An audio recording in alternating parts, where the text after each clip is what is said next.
This is perhaps the most divisive of all subjects in the, we'll say, traditionally minded side of the church. And that's the question of, is Francis actually the Pope? So actually a topic, a debate that I don't find that interesting. And the main reason is on one side, you have people who will either say Francis is the greatest thing since sliced bread. He is right up there with St. Peter, a luminous pope, as I've seen some people call him, sent by the Holy Spirit to change the church and fix the mistakes Jesus made in instituting the church. I've seen people say stuff like that. Or I've seen people say he's an awful pope, but he's not legitimately a pope. And then there's in between. That's on one side. On the other side, there's about 1,000 different hypotheses regarding some sort of legal arguments about Benedict's resignation, or the idea that Benedict faked his resignation, or that, yeah, Benedict resigned, but Francis was a known heretic before he became Pope Francis, so he can't be legitimate, or that Pope Francis was legitimately became Pope, but at some point afterwards fell from the papacy. I don't find the subject all that interesting because there's about 1,000 different ways you can go on it. But there has been an ongoing debate, and not just among Catholics, but this is something become almost mainstream, and you can thank Francis himself for that, and the Synod on Synodality for that. When Francis promotes this inversion of the hierarchy that developed organically from the time of Christ, built on the things Christ himself did. Christ established a hierarchical church. And then Francis says, that's great and everything, but check this out. I have now this roadmap for inverting the hierarchy. They themselves said that, where the pontiff will be at the bottom and the laity will be at the top of this, inverting the hierarchy. People start openly asking questions about the validity of this. And it's become so mainstream that I'm not going to tell you that LifeSite News is a mainstream Catholic news site, but it's mainstream adjacent. And what that means is, on the more actually Catholic side of Catholic media, you will have the National Catholic Register. That's run by EWTN. It's their print arm. It's right up there, the Catholic News Agency. It's up there with several others, including Vatican News and a bunch of others. That this is a trustworthy source that tries to keep their bias to a minimum. Human beings run these websites. You cannot possibly be unbiased if you're a human being, but you do the best you can. You have them. And then you have LifeSite News, who's adjacent to that. They're not exactly the most radical, traditionally minded site out there, but they do have a bias and they show it pretty clearly.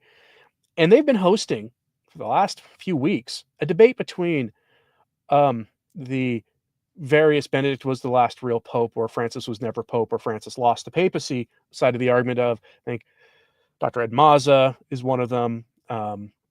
Several others have been publishing articles there, and then they've been getting responses from figures who say that Francis was actually the Pope. And here's why. And there's a big debate going on. You can go through the LifeSite archives, read them if you want to. Again, there's so many different takes on this that it can get confusing if I were to just do videos on all of those. But yesterday, I was a little surprised when, I had a different live stream planned for today. I'll probably delay that topic till tomorrow, because Bishop Athanasius Schneider decided to chime in on this. And you will not be surprised, if you've been paying attention to the things he has said on the subject for years now, that Francis is actually the Pope. That is his contention. And I'm going to give you his argument for it. I'll respond to it in some places here, because up front, I have doubts about Francis's validity. How could you not at this point? You had cardinals who were his allies step forward and say 2 years after the last conclave that they broke the rules as established by John Paul II, rules that were not changed in any dramatic way by Benedict XVI, rules that explicitly, according to canon law, invalidates the conclave. And they came out and publicly said they violated those rules, meaning the process was not valid that gave us Francis. So how could you not have at least some doubts about it? My problem is, we need somebody with authority in the church to actually address this. And bishops have been remarkably silent on it. In fact, just a couple of weeks ago, I brought to you a video that was a letter, really, from some figures in the church asking Cardinal Burke and others to say, hey, this is your job to take seriously the various theories that Francis isn't Pope and address them. You are apostolic men. You hold positions in the Roman hierarchy. It is your job. This is literally your job to address this. And they won't do it for whatever reason. Bishop Schneider is the closest we get to somebody addressing this. And so he's going to give you his case for it. I'll also give you something from another source of that gives you one of the least comfortable Francis is really Pope, but he's awful arguments, because there is a hypothesis out there that says Francis is actually Pope because he's been accepted by the church as the Pope, but he's the Pope we deserve because we are a sinful generation facing the wrath of God, that we are living through a chastisement right now, and that he is chastisement made flesh. We'll go over that a little bit before we pivot to some other news. So let's go to LifeSite. The headline, exclusive, Bishop Schneider explains why he believes Francis must be the Pope. The hypothesis of Benedict XVI's invalid renunciation, and therefore the invalidity of Pope Francis, is a dead end, a cul-de-sac. For 11 years, the Apostolic See would have been de facto vacant. Now, I'm going to tell you right now, if his argument is that, well, he has to be Pope because otherwise we'd be in we'd have a vacant throne of Peter for 11 years, that's not a good argument, only because there have been long interregnums before. An interregnum is the period when between the passing of a Roman pontiff or his resignation and the arrival of a new Roman pontiff.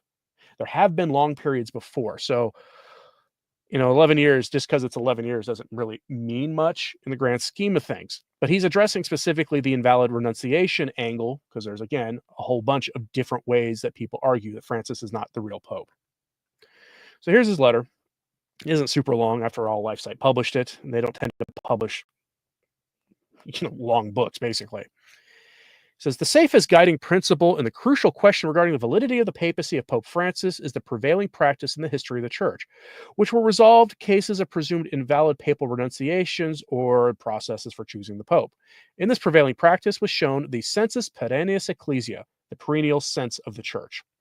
The principle of legality applied ad literam, to the letter, or that of judicial positivism, was not considered an absolute principle in the great practice of the Church, since the legislation of the papal election is only a human positive law and not a divine revealed law.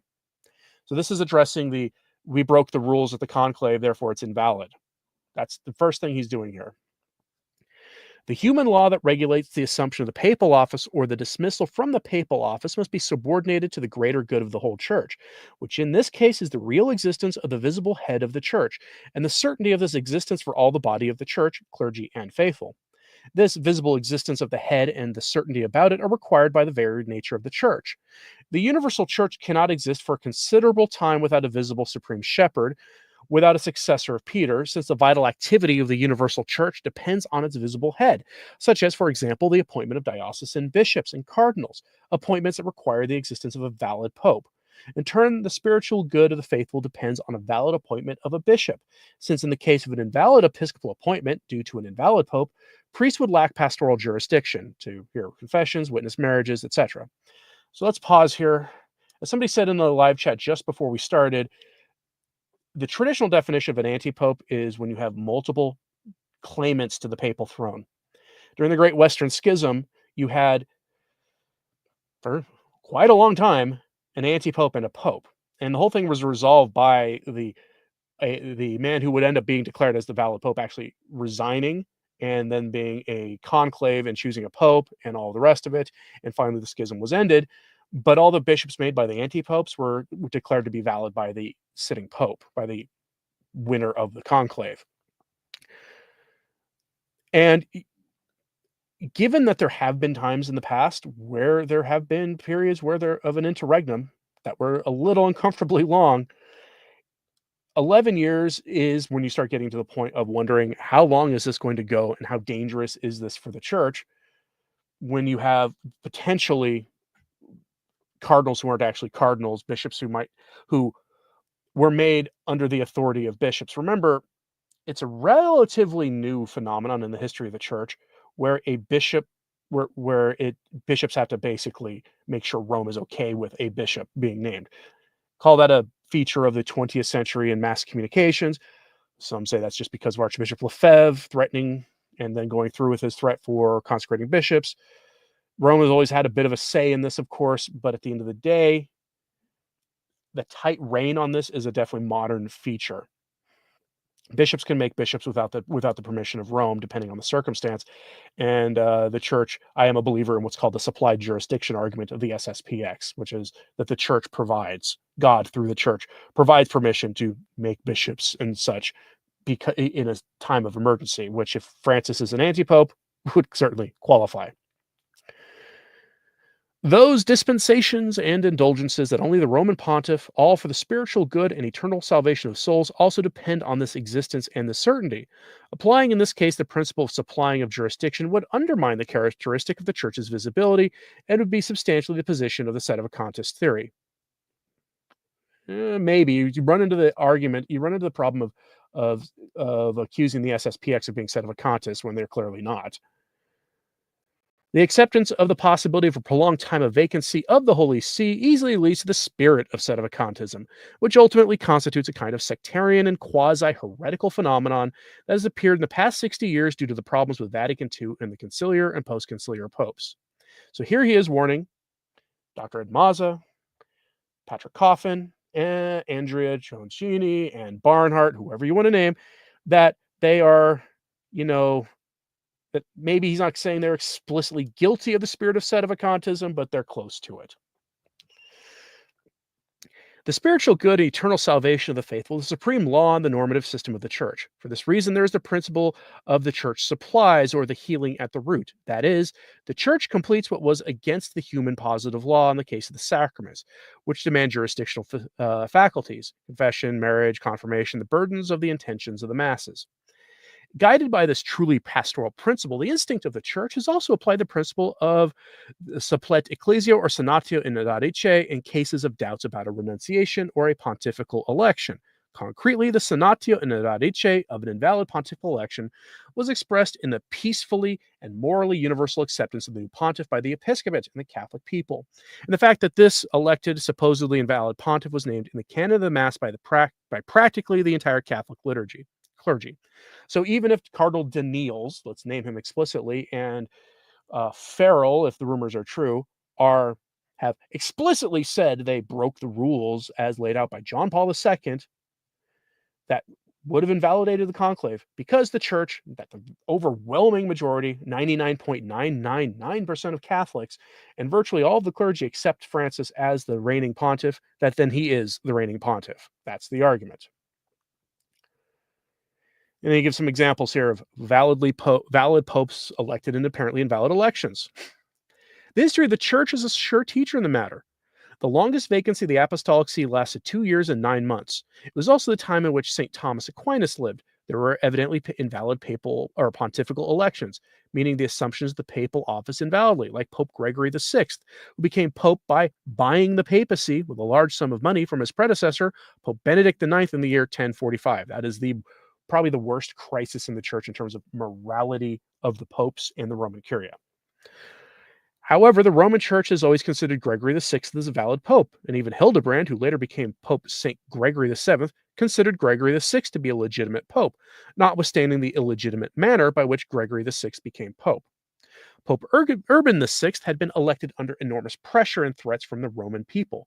Some cardinal electors feared even for their lives. Such was the atmosphere of the election of Urban VI in the year 1378. During the coronation of the new pope, all the cardinal electors paid him homage and recognized him as pope during the first months of his pontificate. After a few months, however, some cardinals, especially the French cardinals, began to doubt the validity of the election because of the threatening circumstances and the moral pressure they had to suffer during the election. For this reason, these cardinals elected a new pope who was called Clement VII, a Frenchman who chose Avignon as his residence. He and his successors were considered by the Roman Church always as antipopes. Thus began one of the most disastrous crises in the history of the church, the Great Western Schism, which lasted almost 40 years, tearing apart the unity of the church and damaging the spiritual goods of souls so much. The Roman Church has always recognized Urban VI as a valid pope, despite the probably invalidating factors of his election. The fact that even saints like St. Vincent Ferrer, during a time, recognized the antipope Clement VII as the only valid pope is not a convincing argument, since saints are not infallible in all of their opinions. The same St. Vincent Ferrer later abandoned the Avignon antipope Clement VII and recognized the pope in Rome. Pope St. Celestine V made his renunciation in circumstances of pressure and insinuations by the powerful Cardinal Benedetto Giattini, who succeeded him as Pope Boniface VIII in the year 1294. Because of these circumstances, a part of the faithful and clergy at that time never recognized Boniface VIII as a valid pope. However, the Roman Church considered Boniface VIII as a legitimate pope because the acceptance of Boniface VIII by the overwhelming part of the episcopate and the faithful healed at the root the possible invalidating circumstances of both the renunciation of Celestine V and the election of Boniface VIII. So what he's doing here is addressing two now of the main accusations about Francis that are at the root of it. The first is that the process, by admission of Cardinal Danneels and others, that they broke canon law and broke the rules of the conclave, thus invalidating the conclave, does not matter. Now, one has to ask, what's the point of having that law on the books if it doesn't matter? But here, and he gives examples of similar kinds of things. And the other compelling argument is that Benedict was pressured to resign, because there's a mountain of circumstantial evidence that Benedict was externally pressured to resign, not just from bishops, but from secular authorities, that he was pressured to resign the papacy. And the argument goes, because of that, it's invalid, because the laws of the church say as much. But he's saying that there are examples of this happening in the past anyway, and the church has always recognized those who resigned under pressure as having resigned legitimately, and that their successors were legitimate pontiffs. And I know some people will say popes don't resign. That's actually not true. There are several cases of popes resigning the throne of Peter in the history of the church. It's just in the modern age, we haven't seen it before Benedict. It hadn't happened in 5 or 6 centuries. So the following explanation, Professor Roberto de Mattei demonstrates convincingly the inconsistencies of the theories of an invalid papacy of Pope Francis. Quote, "It has mattered not that Monsignor Georg Ganswein, in a declaration to LifeSite News on February 14th, 2019, reaffirmed the validity of Benedict's renunciation of the Petrine office by stating that, quote, there is only one pope legitimately elected, and it is Francis. By then, the idea of a possible redefinition of the papal ministry had been launched." End quote. Some people say that Pope Benedict's intention was that of maintaining the papacy, assuming the office capable of bifurcating in two, but this is a substantial error since the monarchical and unitary nature of the papacy is of divine right. And here I think Bishop Schneider might not be actually understanding the argument, because he is right that it would be an error to bifurcate the papacy because it is because of the monarchical and unitary nature of the papacy is of divine right. That is 100% correct.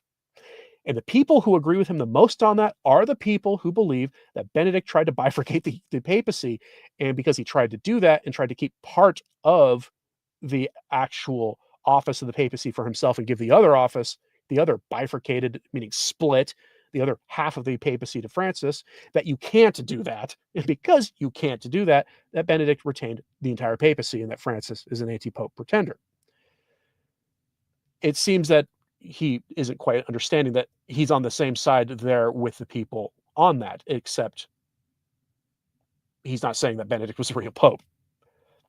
He says, God alone judges intentions, whereas canon law merely limits itself in evaluating the outward behavior of the baptized. A well-known sentence of canon law affirms that de internis non iudicat praetor, a judge does not judge interior things, writes de Mattei. And to that, he's right. It's the one thing about that argument that has always bothered me personally is to say that Benedict intended to do this requires you to know Benedict's interior disposition, meaning what he was thinking. And that's very, very difficult to do, especially when it comes to the Pope. He says, if Pope Benedict were the only valid and legitimate Pope, what would have happened after his passing? De Mattei writes, quote, the paradox is that to prove the invalidity of Benedict's renunciation, juridical sophisms are employed, but then to resolve the problem of Benedict's or Francis's succession, extra-canonical solutions ought to be used.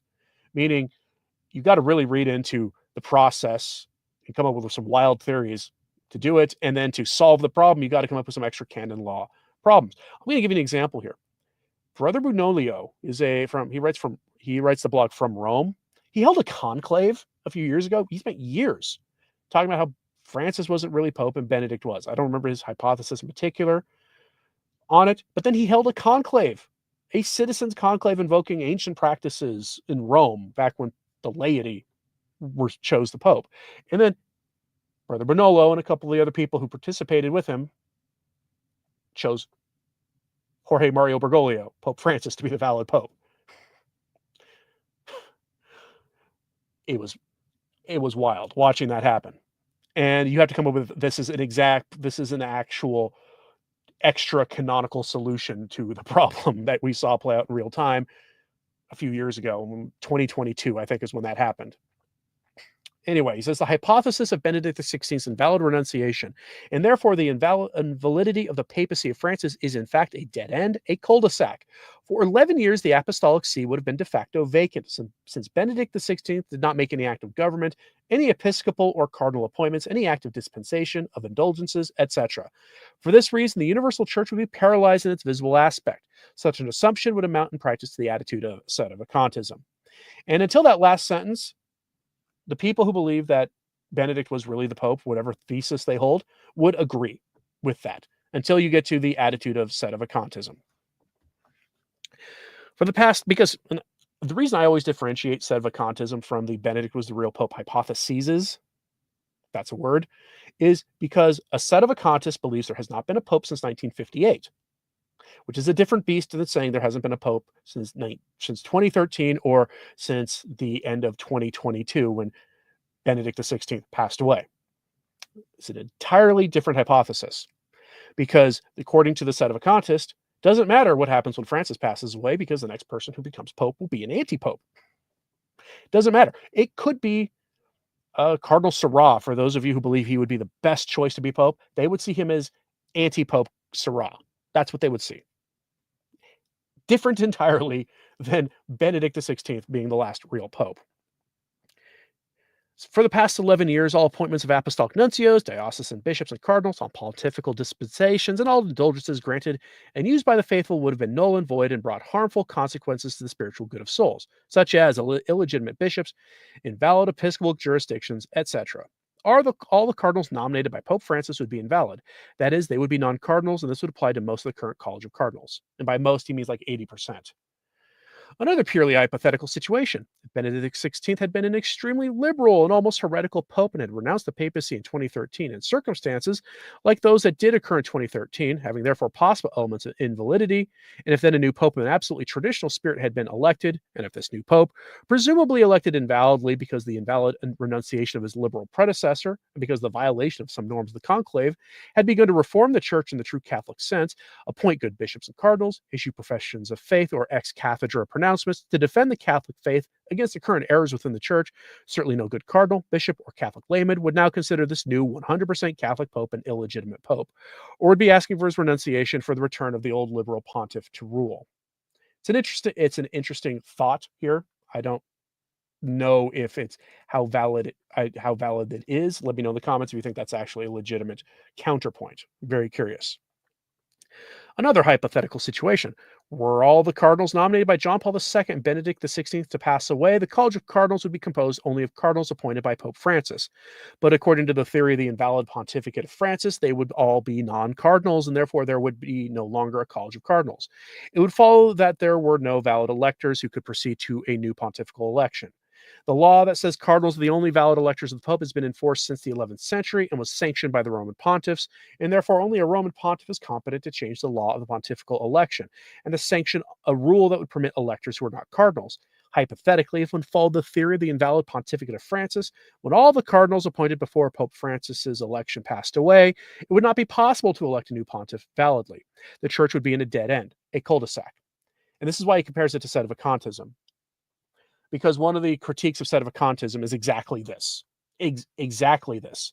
There are either no cardinals left from who were named by Pius XII, or if there are any left, again, we're talking almost 70 years at this point, they're all in retirement homes or in hospice care. They're not around anymore. The hypothesis that Benedict XVI was the only valid pope, and therefore Pope Francis is an invalid pope, contradicts not only the proven and reasonable practice of the great tradition of the church, but also plain common sense.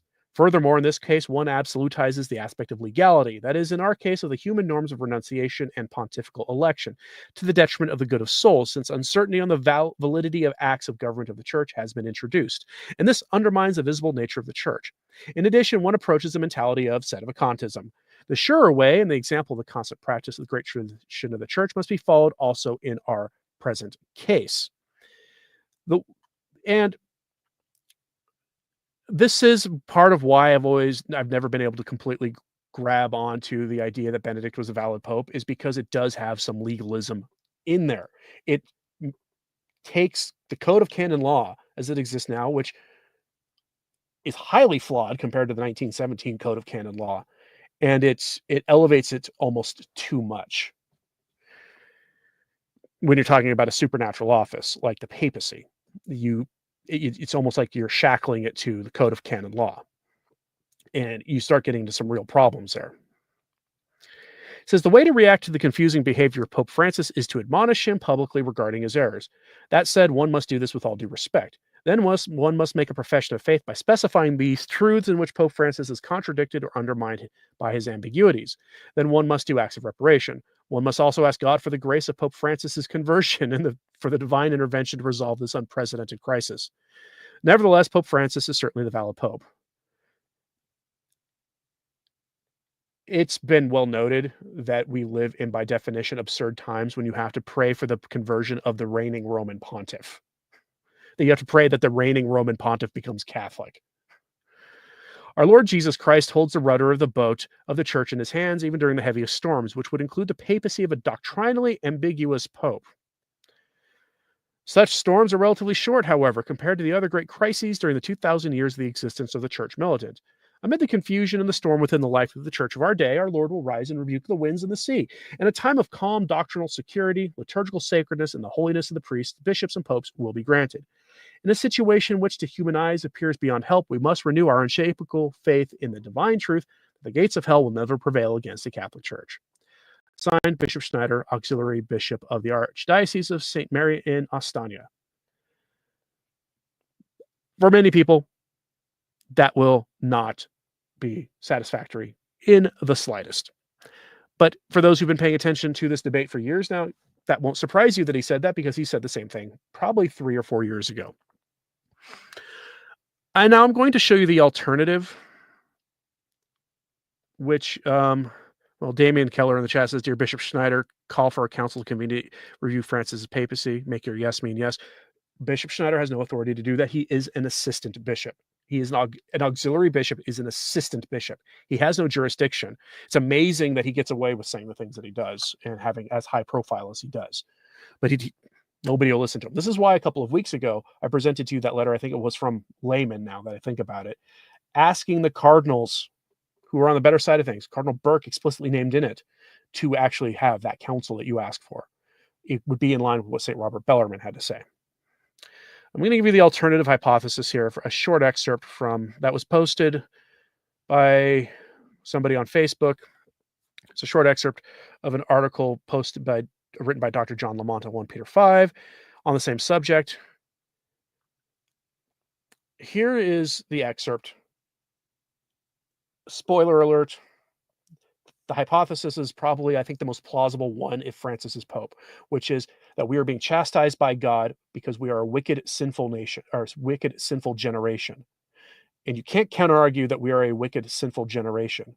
After all the data shows Catholics, the vast majority of Catholics, at least in the Latin Rite, don't believe Catholicism. They hold to something else. They've secularized their faith.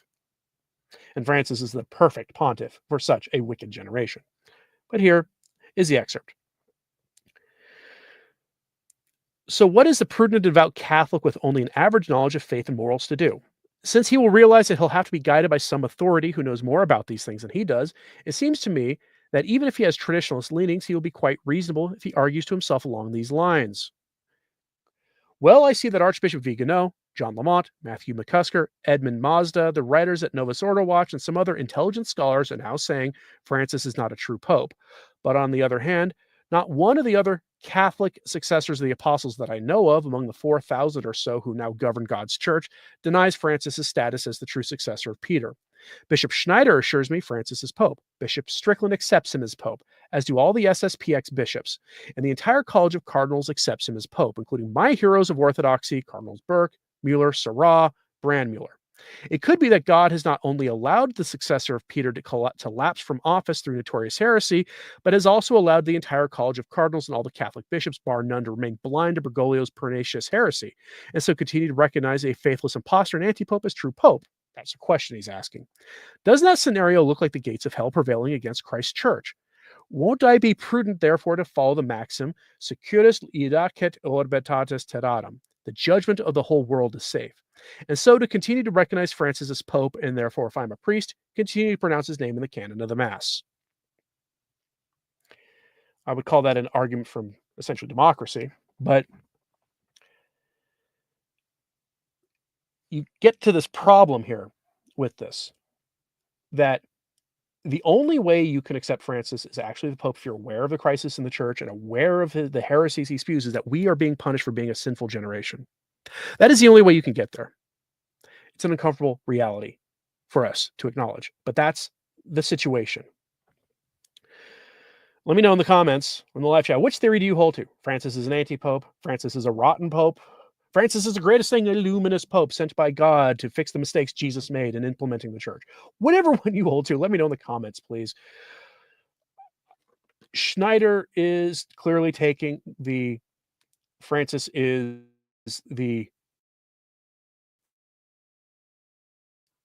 actually the Pope and not a good one. In fact, there was a dig there at heresies a couple of times when he was talking about Francis. So he's clearly aware of the serious problems with Francis.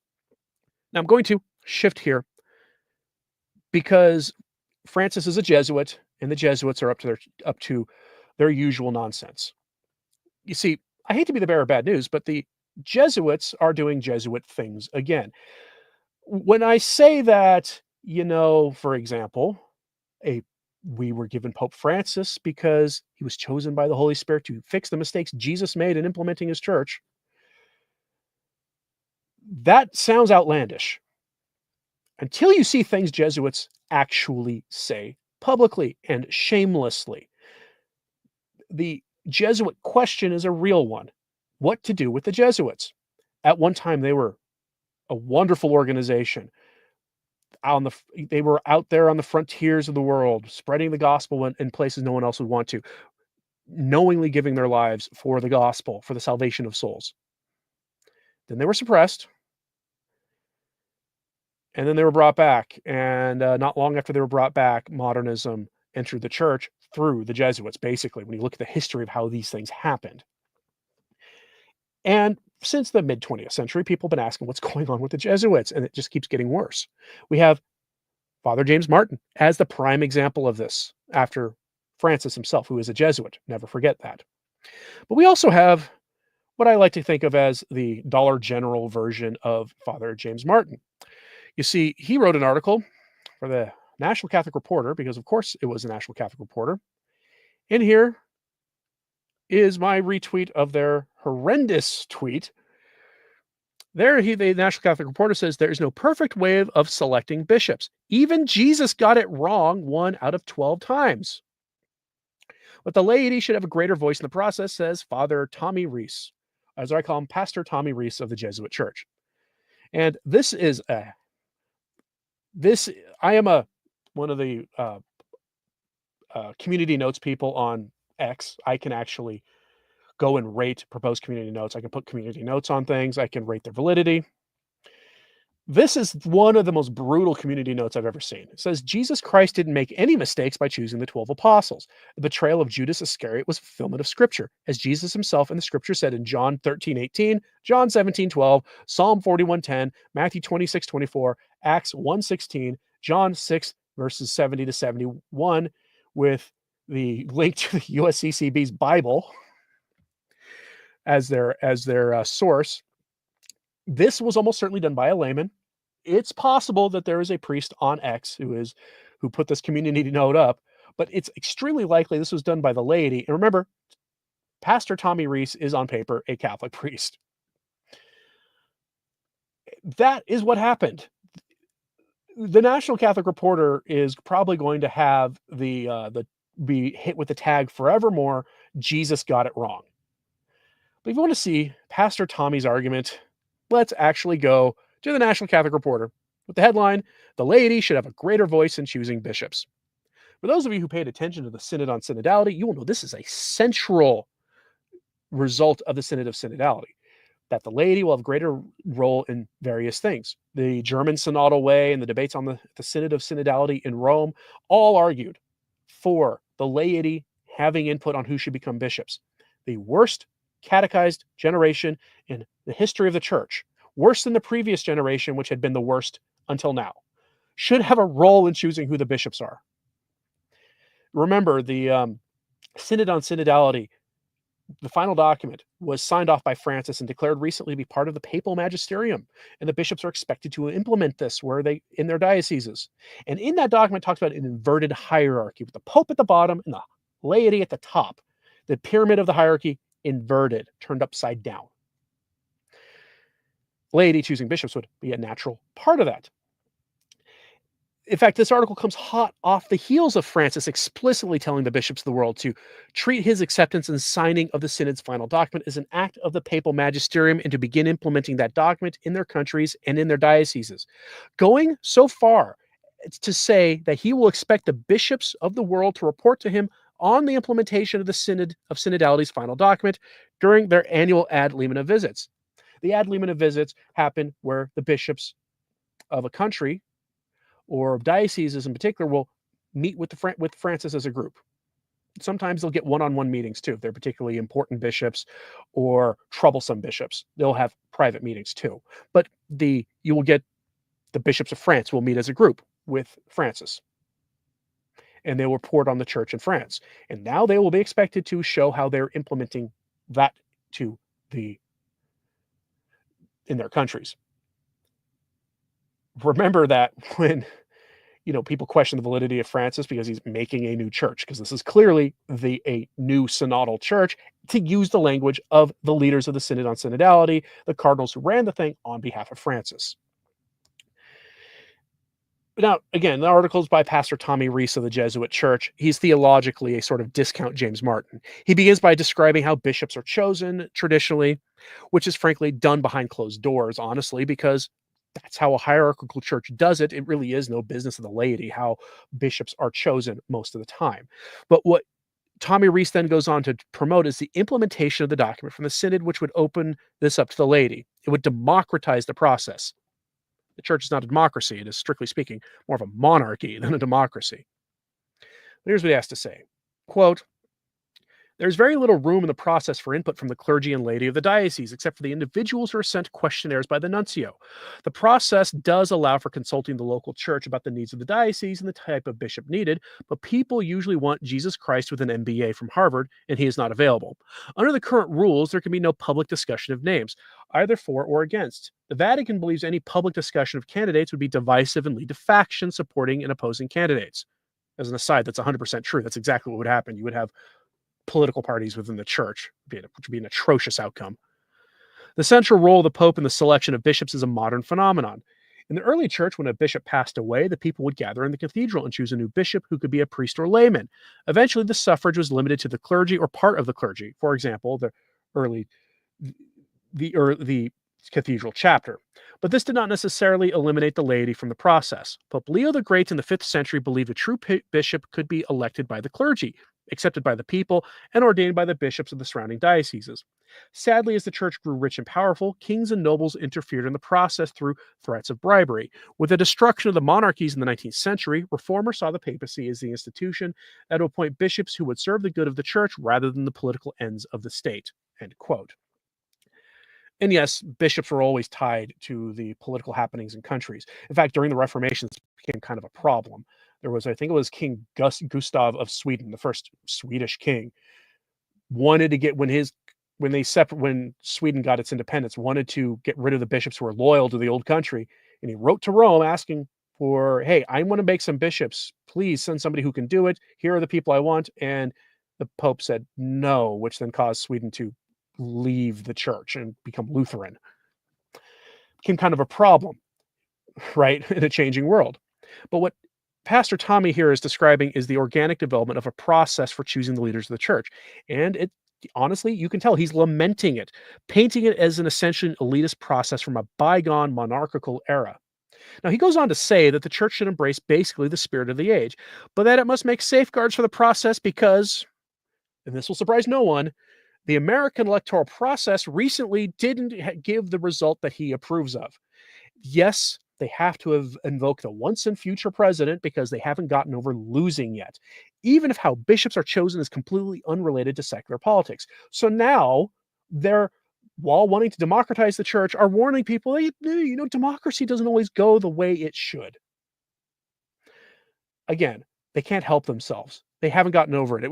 We're approaching now a month since that contest, and they still haven't gotten over it. They're not going to get over it anytime soon. But here's what he has to say in his own words, quote, "Today, reformers would like to see the church return to the more ancient practice of electing bishops at the local level, either by the laity or the clergy." Reformers. That would be the synodalists. While this might work in democratic countries that respect the independence of the church, history warns us that political elites and dictators would likely interfere in the elections. In addition, the election of the once and future president should make progressives pause before they democratize the church. Democracy is not infallible. End quote. Yeah, nice of him to know that, to recognize that democracy isn't always infallible, that sometimes mistakes are made. Oops. Thanks for joining the rest of us, Pastor Tommy, while at the same time talking about the need to decentralize the church and the hierarchy of the church to invoke the voices of the laity because the laity are so infallible in all of this process. All right, folks. If there's any final thoughts on this in the comments, Kafka says, yeah, he does. He has that problem that these guys do. I mean, but don't be surprised.